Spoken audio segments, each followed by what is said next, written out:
people can argue left and right about DEI, but you cannot argue about treating people the way they want to be treated, the golden rule of life. Civility is confidence development. Civility is an opportunity for you to have not just the behavior of what to do, but you have an intrinsic understanding that I belong in that room or I belong at that table.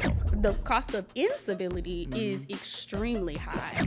Pivot in your confidence, career, and compensation with the 5-Minute Career Hack Podcast every Monday and Thursday. Now get ready for a special interview curated just for you. Welcome back to another episode of the 5-Minute Career Hack Podcast, where we are your pivot masters helping you make the best pivot in your confidence, your career, and your compensation. And today I have an extremely special guest that is here with me talking about a topic that we've never even talked about it before. In fact, I didn't learn about this topic until I actually met this individual. Before I introduce her, though, be sure that you subscribe to the 5-Minute Career Hack YouTube page, also on Apple as well. Write us a review and tell us how this content is resonating with you. And when you subscribe and set your alerts, guess what happens? You're the first to know about our episodes that drop every single week. So we're going to hop right in like we always do. No fluff, all action. Today, I have Icye Walker. Welcome, Icye, to the show. Thank you for having me. I appreciate it. You are welcome. So listen, we're not going to let Icye spend 10 minutes telling us who she is and how she got here. We'll discover that along the way. But I was able to pull some dynamic descriptions from your LinkedIn profile. So it's okay if I read those so they can know a little bit about who you are? Let's go. Icye is a civility consultant, a communication coach, a radio host. She interviewed me too, y'all, and she did an amazing job. A board member, community health educator, executive director, STEM educator, and a Canva enthusiast. She is the leader of Inspire Change Everywhere. That's cold. I think it says ICE, Inspire Change. Hey, that's cold. Corny jokes. Icye, I'm so glad that you're here, and the topic, you're going to talk to us about it, but it's civility, y'all. I don't know if you've ever heard about what civility is or incivility is, but Icye's going to help us understand how this concept, this tool, is important in the workplace. And so, Icye, first, as you walk us through your journey, I just want to really understand, like, what is civility? Tell us, how would you define civility? So let's start with etiquette. Okay. So etiquette is the front-facing part of civility. I usually introduce civility as, if we have front of the kitchen, we have the back of the kitchen. Okay. So civility, when you see it, etiquette, when you see it, you'll say like, oh, forks and knives and holding your teacup correctly and sitting down properly. Yeah. And that's correct etiquette. You know how to behave inside of an environment. However, being a teacher, I learned that a lot of students operated in a lot of perfectionism. And in my opinion, in some aspects, even for myself, we are grown-up kids. And so you find a lot of adults operating in perfectionism. They're doing the right thing, but why are they doing it? Right. And so when I started really working hardcore with my students, I realized there was a huge gap in their confidence. Well, I'll say the powers that be led me to civility, because it was something I was also dealing with, confidence issues, self-esteem issues. And this was in my early 20s, things of that nature. So when I started going or training to become a civility coach, I realized that civility is more than just the fork and the knife. Civility is confidence development. Civility is an opportunity for you to have not just the behavior of what to do, but you have an intrinsic understanding that I belong in that room or I belong at that table. Something that I usually say for anytime I introduce civility is being powerfully aware of yourself, powerfully aware of others, powerfully aware of how you treat yourself, powerfully aware of how you treat other people, powerfully aware of how they treat you inside of any environment. And so when we talk about what civility is, we're talking about who you are. And when I teach etiquette classes, and I'll usually tell parents or women's groups or whatever, you will learn etiquette, that you will learn where the fork and the knife go. But when you leave me, I want you to know when you get up or you sit down and you're in front of a business professional, your boss or someone, you have what it takes to stand up and do the behavior. Right. So you belong at the table. You know where the forks and knives goes. That's the easy part. Right. The the hard part is understanding that I'm confident enough to know that I belong here. I'm Yeah. self-aware enough to know that I belong here. Yeah. In any room that I go into. That's good. And so I love that you notice this in the education space, because a lot of the ways that we behave in the workplace is based on what we learned as a small child up into our teen era, right? What are some examples of some observations that you made while you were in education that was like this? And then also, too, you being there, like, okay, I need the development of my confidence as well. It probably stemmed from my childhood. Share some examples maybe from yourself or what you saw at school that was like, I need to get on the microphone and talk about, go to the events, and I need to be talking about this until 2045. Are you feeling stuck in your career still? Are you finally ready to stop going through the motions and start living with purpose? Listen, my career moves so fast, and I was the expert at embracing every learning and promotion opportunity that was available to me. By the time I reached the executive role, I was burned out, and I realized that I just had a concept of a plan and no clear and fulfilling strategy for meaningful change.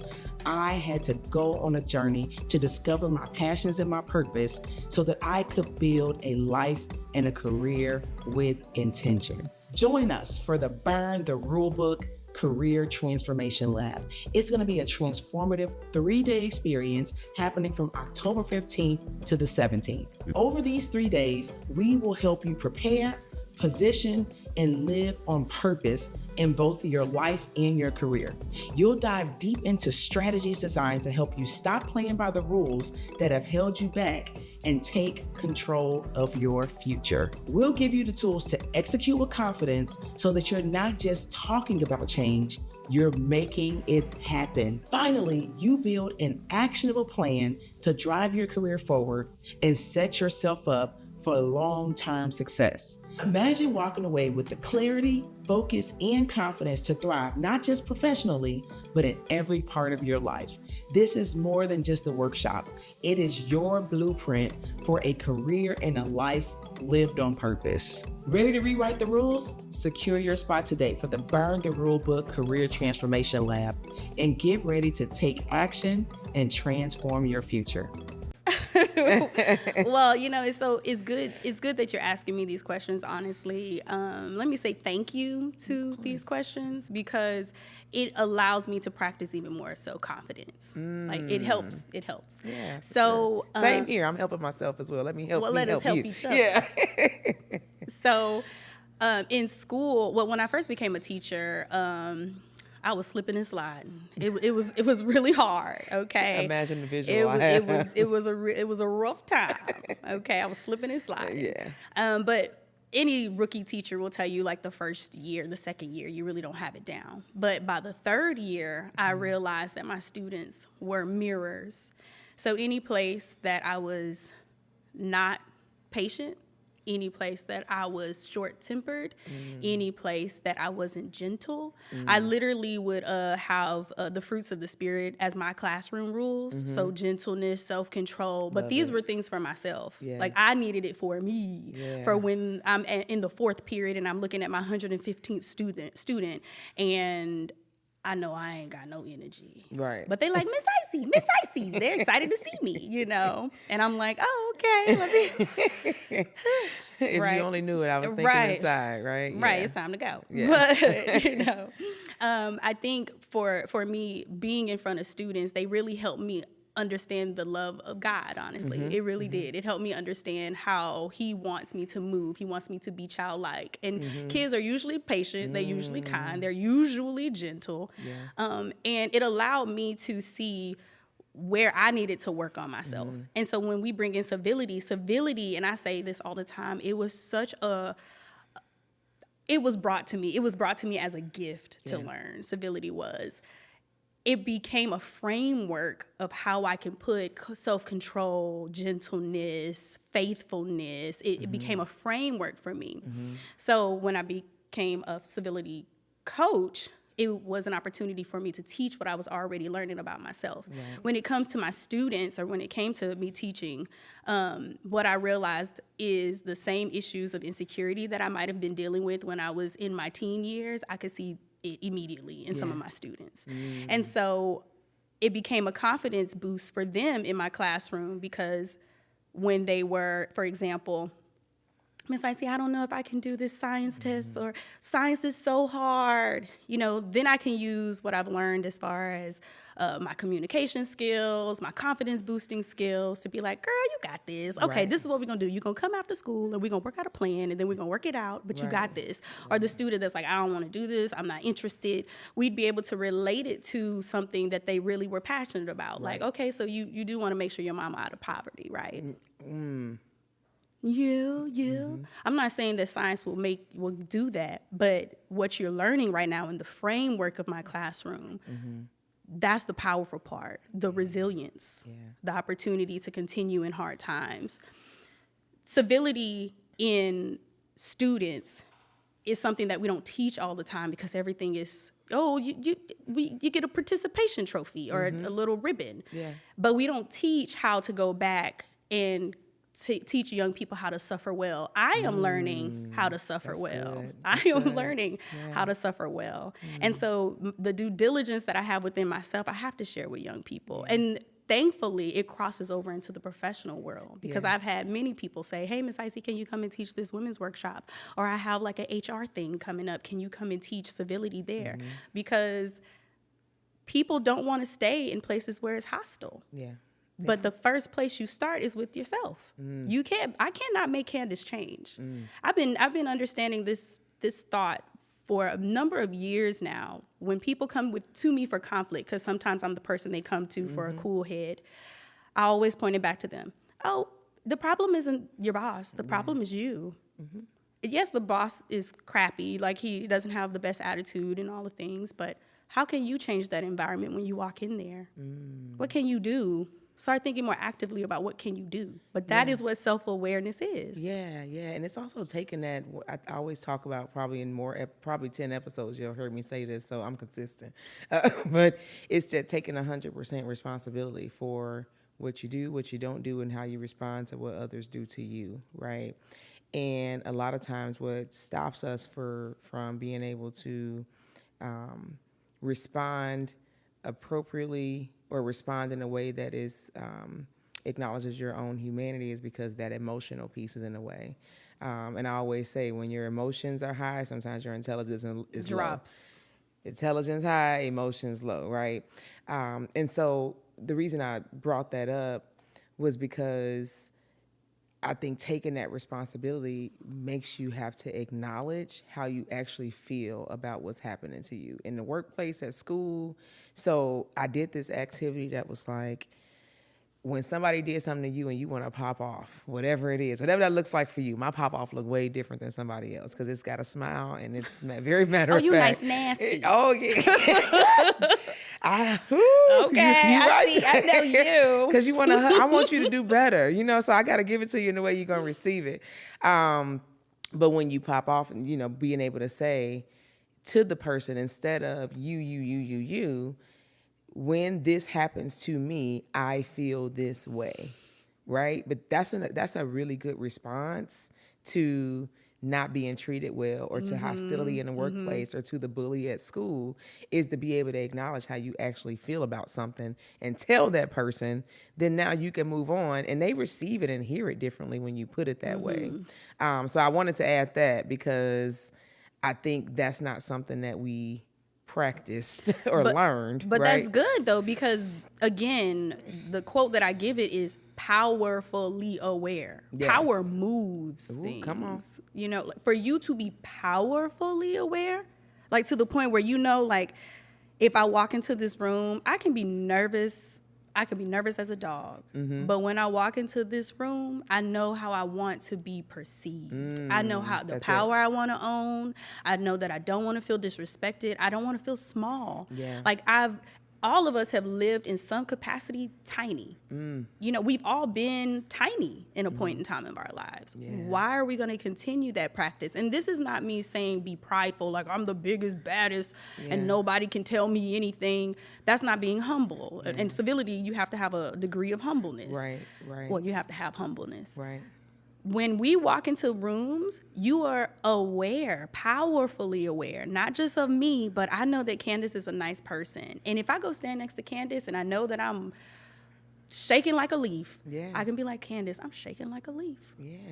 And I'm socially aware enough to know that Candyce is going to be like, girl, it's going to be okay. Right. And you know who not to do that. And I with know as well. who not to go Absolutely. stand by. I know that I can't go stand by somebody who I know is jittery, or I know somebody's a negative Nancy. I'm not going to go stand by them. There's times where people, when I first met you, you were like, oh, I had a green outfit on. And Candyce was like, oh, I love that outfit. I love that outfit. And that day, though, I wasn't feeling very talkative. And I was telling you this, right, but I wasn't feeling talkative. But because I knew that day that I wasn't going to be feeling like I just wanted to meet everybody. It was a new event I went to. I'd never been to that space or the person that hosted it. However, when I got there, I knew that I still wanted again, powerfully aware of myself. I don't know what's going on in the environment, but powerfully aware of myself. So when I go into this place and I'm wearing my cute outfit, I'm still confident. I'm still generating the energy that I need to have around me to have somebody want to come up to me, or me feeling confident enough to say like, oh, okay, well, I feel like I can come and talk to you. Right. And then it's also about reading the room. It's about recognizing who your folk are. Like, and you could just be getting there. But civility is so much. Like there's books and books about what civility is. Civility is a tool that I feel as though could quite honestly take over what we were talking about earlier, which is like DEI. And we were saying we didn't necessarily resonate with DEI. However, civility is something that no one can argue about.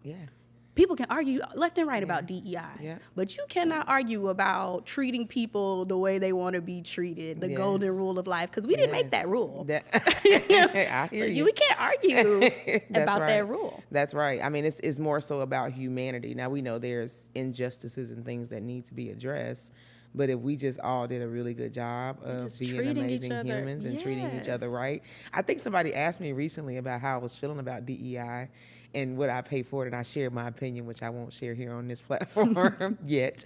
And I was like, and she's like, well, what do you need to do? And I was like, well, I had a lot of challenges with it. And so I'm always just going to want to share some of the challenges that I experienced in the workplace. And then one of my steps that I give people is like, just be a good human. Yeah, just be a good human. Just be a good human. She's like, well, what does that look like? It doesn't look the same for everybody. I'm like, well, do you have time to go through the script? You want to go through the scriptures or not? like be a good human. But no, you're exactly right. It's more about humanity than it is about, I mean, there's components I know that need to be addressed, but if we all practice and model humanity, how to acknowledge and recognize others and acknowledge and recognize your own, the workplace would actually be a more healthy place. There's a phrase, I got this from a speaker, a Christian speaker, Stephanie Icye, I believe that's her name. She said a phrase, and I just went off on a tangent with it. She said, surrender perspective. And she was talking about something totally different, right? Yeah, right. That's good. She was talking about a completely different thing, but I was like, oh my gosh, surrendering perspective. Yeah.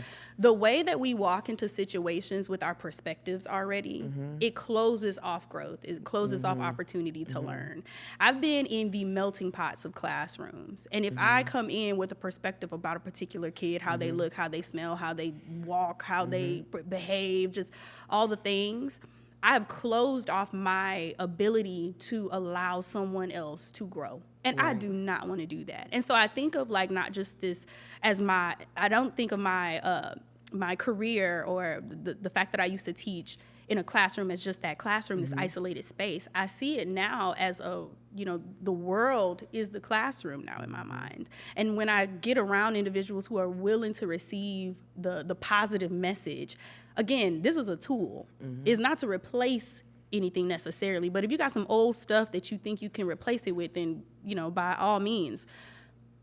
Surrendering perspective gives us an opportunity to come into these spaces like politics, where things are very polarized and very this kind of way, and there's so much hostility and violence around something that's supposed to be a democracy. It's supposed to be democratic. Right. The world would be a much better place. And I'm not Buddhist or I don't subscribe necessarily, but there's a phrase when yoga is completed, a session of yoga is completed, and they say namaste, right? And I appreciate that phrase because it says the divine in me bows to the divine in you. And what I appreciate truly about that is not saying that you're less than me or I'm less than you, so I bow to you. Yeah. Right. It's an opportunity for us as humans to have perspective. I see Candyce. Candyce sees Icye. I see little Billy. Yeah. And I'm not any bigger than little Billy. Little Billy be humbling me every day. I have a 7-year-old and a 9-year-old. Right. Daily humble. Slick. Okay. They're slick with it.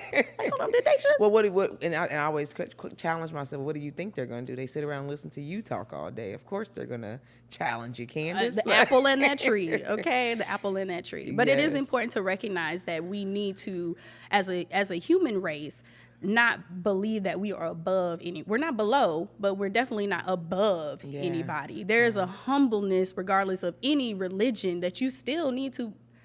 When in Rome, you do as Caesar does. Oh, you give Caesar what's due to Caesar, you give me what's due to me. Right? Like you got to go with the signs of the times. Absolutely. And I'm not gonna force anybody to change who they are. I just want you to be polished in whatever it is that you're trying to do. Yes. So how do you define polished? I'm just curious. That's good. That's real good. Yeah. So polish, in my opinion, is the opportunity to become more professional or for you to have better communication skills or for you to be just an overall better individual. I have a mentee. I usually become a mentor to, young women. And since meeting her, she has transformed my idea. She's my first mentee that is not a young Black girl or a Black woman. And I'm so grateful because I get an opportunity to love on somebody and share with somebody from a completely different background and perspective. But what it allows me to also do is polish my mentoring. Like I don't have like a grievance with her because she doesn't believe in what I believe in. To truly be open-minded, you have to be open-minded. There it is. You gotta be.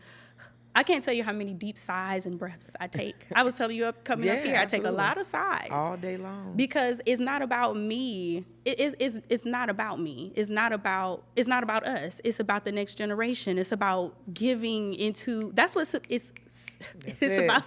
Civility is about giving for the civilization. We hold on to so many things in this world that they don't even really matter. What really matters is the opportunity to give good and let good be the next thing. So when we talk about polish, we're talking about the polishing of humanity. That's what civility is, polishing humanity.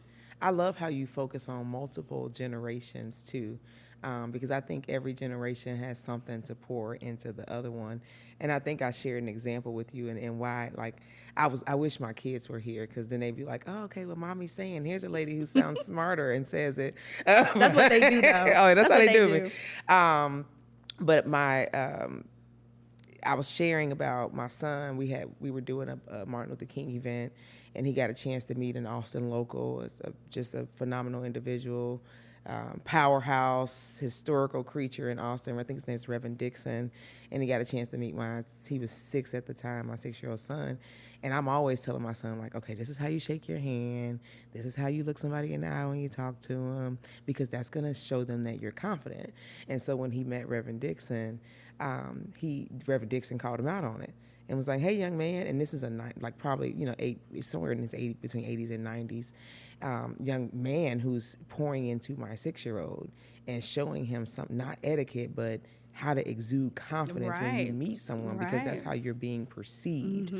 So I definitely think there's a cross-generational pouring that needs to happen. I don't disagree. Not that one generation is better than the other one, but when we were in school, to your point about the students, we were just learning how to, we learned some educational stuff, but how to do what you're told, how to respect authority. And so I don't know if that necessarily taught us how to be confident. It taught us how to be compliant. Right. And then we get to the workplace, and that's what we bring. And so then when our emotions come up, we're like, but I got to do what everybody else is doing and what I'm being told to do. So I know you work with clients who maybe like me at 35, I didn't start gaining I didn't start believing my confidence. People thought I had confidence before 35, but I was very insecure and lacked confidence. Right. I started to believe in it and start that kind of upward climb where I'm just, now you can't tell me nothing sometimes. Exactly. But, but I am humble. But maybe it's that person who's in the workplace who's starting this journey that you're teaching teens, and I know you work with corporate clients. What are some of the common challenges you see with like that breakdown of confidence with some of those corporate rooms that you're in, or clients who are in the workplace and they are starting at ground zero? What are some of the common challenges that you see? And if you had to say, like, here's the one thing that I know is likely to solve at least the problem for at least 50% of them. It's interesting because when you're first coming into any type of role or job, you don't know what's happening. There's a million things. And this is what I hear a lot. When you're coming into a place, you don't really know where everything is or who is on your team, who's for you, who's really backing you, who's just trying to use you to, get another leg up or something like that. And what I find majority of the time is the same thing. Not necessarily confidence, is communication. Like that's where I find like a lot of my clients have spoken on, hey, Ms. Icye, there's just a huge gap in communication. And primarily it's always between the generations. It's always between the generations. And so something that I would say to my younger people just getting into the space is learn how to be the best communicator. Like challenge yourself, put yourself in the most awkward situations. I've heard from, and I mean this, women who have been in their early 20s, men who have been in their early 20s just getting into the professional space, and they would be like, Icye, oh my gosh, I can tell you stories of how like I was the girl walking around with the Chardonnay and I was on my 5th glass and I'm shaking hands with the main man We could don't do even remember. Unplugged after this. I can tell you my stories. Right. Go ahead. I'm sorry. Right. But these are the times you can make those mistakes. And your life isn't over. I think that what happens is we get out into the workforce and we're afraid to make the mistakes. And because we are afraid to make the mistakes now, we end up making them later, or they be so suppressed that eventually we pop off, or we have an anxiety attack or a panic attack, or we have what we talked about last time, burnout. We have burnout. Absolutely. And it's important that truly you use like these early years to make all the mistakes you can. And then on top of that, to also recognize like, hey boss, I'm going to let you know, I'm deciding between these two options. I might make a mistake. I think where we are right now is a time for us to have those conversations of being honest about where our task is or how we're progressing along. We're not in the time, in my opinion, anymore where everything is like gate kept. Like you don't have to say like, oh, I know what I'm doing. I know what I'm doing. You don't have to do that anymore because with ChatGPT and all the things, like there's so many opportunities, even if you're not just starting off in the career. Well, you could just be starting off. What I mean is like besides age. Right. If you're just getting into some sort of field or you want to cross over, the only thing that I suggest, and this is what I really teach, is confidence and communication. I used to say, fake it till you make it. That used to be my... Girl, I used to say that too. Right. Sorry to everybody who I said that to. My bad. Sorry. However, the fake it, and I've learned this, you fake it until you make it. However, there's going to come a time when you make it and you can't fake it. So while that's happening, while you're going through what you don't know and you're faking it, like I could do it, I could complete this. While you're working through that, you need to really be building the confidence on the back end of what you really, really, really need to know. Because when somebody come at you, you want to have some sort of foundation. Again, like you want to have that structure already built. But that's what I would say to someone just coming into the field, or they're feeling uncomfortable or insecure about the direction of where they're headed. No, I think that's good. When you make it, you really can't fake it. I think it lends itself to, I want to go to the definition that I've adopted now from a distant mentor of confidence, and that's just always being willing to try. So if you're just willing to try anything, which I was trying things I didn't know how to do, and I didn't even know I was building confidence, but it helps you build. It does. It helps you falling to build off that bike. Muscle, right? To build the muscle up. But sometimes we are, and it could be for many reasons, childhood related or just an imposter experience, syndrome. Imposter syndrome. we're afraid to fail because I don't even know if I really like saying, I was talking to somebody in the car on the way here. I don't even really like to say the word because I don't even know if I I get it. But I think it's just all a part of the learning journey. No. And I think to your point, teaching how to bounce back or teaching how there you go, that's the word, teaching the resilience after it didn't go the way you thought it would go. Like, that's the real flex, is being resilient, but not being afraid to fail or, learn something that you didn't expect to learn in a situation. That's what helps build confidence. And so I could probably tell you 10 things personally and professionally I've done in the last 4 years to get to the confident place that I'm at. But it came because I proved to myself for 35 years that I was willing to try just about anything. I did stuff that I didn't even think I was ever qualified for, and did it well, did it poorly at times, had some successes, had some challenges, but I had already proven it to myself. And so then now, that's the reason, because I have all these receipts and all this evidence of those things, which is, I'm sure, is something that you have to walk your clients through. Now I'm like, okay, well, let me just continue to stay ready to try new things and build the confidence.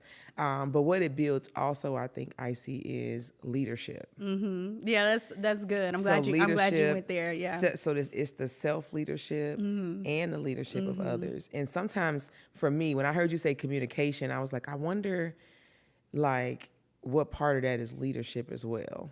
Because I work with some people and some clients, and I'm like, oh my God, they're just not communicating well. And it's one that was even leading the project, and I'm like, why is this going like this? They aren't communicating. And then when I thought about it, I was like, this person has not had a lot of leadership experience or hasn't been taught the power of their own leadership, the way when they've practiced it and nobody's ever acknowledged them or walked them through it. So I think that's a function of it. I'm interested in your take before I get you to the last question, which is you're going to share final 5 words with us. But I'm interested in your take on where self-leadership impacts your ability to practice civility and lead others, whether it's in the school or in a workplace. Where does that fall in there? So I actually teach a class called Leadership and Dating. Okay. So I'm dating. Right. Leadership and dating. I talk about the corresponding factors between these two things. I think in order to have a pretty decent dating relationship, you have the same characteristics that make you a pretty decent leader, right? And I teach this to teens. Okay. Okay. I love it. And this helps kids or teens and even adults. I'm a single adult. I use this in my own practice. Yes. I have to have integrity, right? And that should cross over both ways. Okay. So when we're talking about this idea of leadership in dating, we're talking about building the type of leader you want to be, even if you were to cross over into dating, and vice versa. If I'm dating leadership, or if I'm dating my company and I'm a leader in this, how am I dating my leadership in this company? Do I have integrity? Good. Am I responsible? Am I hearing them? Am I listening? Am I communicating my needs? Yeah. Right? And so when we think about leadership, I want you to also think about your professional space. So we're talking about dating, we're talking about leadership. Let's put those together and marry them now to our career or to our office or wherever we're working. Right. How am I communicating with these people? Because again, that's all it's about, truly. It's just about communicating. Right. And if you need to build the confidence, then start practicing communication. Right. So when we talk about the opportunity for leadership to be in these professional spaces, I really would like to encourage other people to think of their leadership game as a dating game. How can I be the best leader? How can I be the best girlfriend? How can I be the best boyfriend in this space? I like that. It challenges you, one, to humble yourself to say well, this is where I'm lacking and I want to get better in this place. I don't think that I'm letting them know exactly how I feel. Or when someone comes up to me and they tell me how they feel, I tend to shrink away, or I'm more passive, so I be quiet, or I hold on to stuff and then I roar on somebody. But this happens even in leadership. This happens inside of the boardrooms. Yeah. You have somebody who keeps moving over your ideas. Eventually that's going to start to make you upset. You're gonna get mad. Yeah. Right? Somebody keep dropping Cheerios on the ground and then you got to go back and pick them up. Eventually I'm going to get upset. Right. I'm gonna be mad. I'm irritated. Right, I'm irritated. Yeah. So we have to mitigate that by understanding that it takes a lot of self-awareness to realize where we're weak at. Yeah. And if you're not taking the real steps, if you're really, like, if we're just talking, like, if we're not really taking the time to really understand who we are, we're doing not just yourself a disservice, but every environment that you're in a disservice. Yeah. So it's critical that you take time to be self-aware. You can read books, watch YouTube videos, but the best thing that I could tell you to do, this is what I genuinely did. I'm here with y'all. This is what I genuinely did. This is a great example. I felt like personally I had a shortage for a particular group of people. Like, I didn't have patience for them. I literally started to pray that I received the people that I didn't like. I really did. I prayed this prayer, like, please send me people I don't really fool with this group, but send me somebody, because I feel like I should have capacity. I should have capacity for these people. So I kid you not, a month later, I was sent this person. They invited me to come and eat with them, to sup. And I'm just sitting there like, okay, this is interesting. I hope they don't try nothing, you know. It's okay, all right. And to this day, this person still is like in my life. I love them dearly. They're such a great friend. And they've opened my mind up to other people that are from the lifestyle as well. So I have capacity. I have patience. Again, I bow humbly to you, just like you bow humbly to me. I respect you. I surrender my perspective to you or about you, because I genuinely want to be a great leader. And again, I'm in a melting pot of classroom. I mean, in a school of different kids all the time. I've seen teachers, just like in real life businesses and everywhere else, say, I don't like this particular type of person just because of their background or because of who they are. But this is a great person. You haven't given them an opportunity to be who they are. Give them an opportunity first. I'm not talking about a raggedy person. I'm talking about somebody you haven't, I'm talking about a person you have not allowed because of your own perspective. Absolutely. Right. And so it's important that in leadership, you're taking the time to recognize, like, okay, I see Candyce is very outgoing and this, that, and the third. And as the leader of this group, I need to utilize that. Because I'm not that outgoing. But I have to first recognize that. Absolutely. Absolutely. Stale food stinks, and so do stale perspectives. No, I love that. Like, and actually, I was just with a really good friend of mine, and she said the exact same thing you said. I'm praying and asking about how I perceive and receive people and things, particularly those who get on my nerves. And her response now to it is, I want to see them how God sees them. And so once you get into that mindset, it's more about seeking to understand from the perspective of their experience and what's really going on with them versus the opinion that we formed about them. That could be practiced whether you're at work, whether you're at home. I practice it with my kids, right? So I'm glad that you brought that up. We're going to have to continue that conversation down the line, but I do want to hit on something because I think this is going to probably, somebody's going to hear this and probably understand what I'm talking about. You talked about dating your employer. Now, we talk about this in like the interview perspective of like, you're going on a date, treat it like a date. Like this is, but looking at your employer like a date versus your mom and your dad, I think that's the shift of that confidence and moving from I just do what authority tells me to do, or I just know that I have a voice and a place here. Your boss, your CEO is not your mom, is not your dad. They're not supposed to care for you and nurture you the way that your mom and dad does. But if you look at this as a dating relationship, you've got to pull your weight. They have to pull their weight. You have freed some people with that. So thank you for sharing that. We're going to continue this conversation inside the community. Thank you so much for coming on with us today.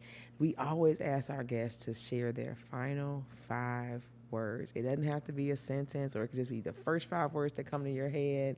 What would you share for your final 5 words? Y'all tuned in? Y'all listening? Y'all locked and loaded? Come on, Kurt Franklin. When you hold up lenses, you hold the magnifying glass up to yourself and you hold the window up to others. You should always be doing the introspection, and you should be looking clearly through windows in order to see other people the way that they want to be seen. It is not used to inspect people. That's what it's for. That's what the magnifying glass is for you. But for them, It is just to see them the way that they want to be seen. Thank you. See them as you see you, or something like that. That was my 5 words. Oh, dang. That was my 5 words. I was sitting here, cause you know my brain is a puzzle, and I'm always like, I'm about to, cause I'll come up with an acronym in a minute. Maybe we do it over. Okay. No, you were the magnifying glass. That was good though. I don't know if we need to take that out. Maybe this part we talking about right now stay in there. Okay. But that's really good. If you have 5 words, just maybe 5 words that come to your mind. 5. Okay. I'll go with my tag. Okay. Remember, you can inspire change everywhere. I love it. That's code. I inspire change everywhere. ICE. It's been such a pleasure. I have grown from this conversation. I have enjoyed and really just gleaned from just being in discussion with you about a topic that I'm not really that. In that context of using the word civility, I'm just not really well versed on it. But now that I know that it's confidence development, there are more than many ways that you and I are going to be needing to get this message out to the world. But I'm glad we got a chance to get you on a 5-Minute Career Hack podcast to invite our listeners to this conversation. So thank you so much. Thank you, Candyce. I really appreciate this opportunity. I look forward to your growth and all that you're doing here in the Austin community. Thank you so much. Take care. I truly hope you enjoyed this episode as much as we enjoyed doing it for you. However, it doesn't have to end there. Come on over to our Facebook group community right now. You're going to get exclusive content that we weren't able to include in this episode as well as past episodes. We've got challenges, we've got research, we've got lives, you name it, all for you in bite-sized chunks so that you can continue this development journey. Go ahead, click the link right now in the description show notes, and we'll see you there.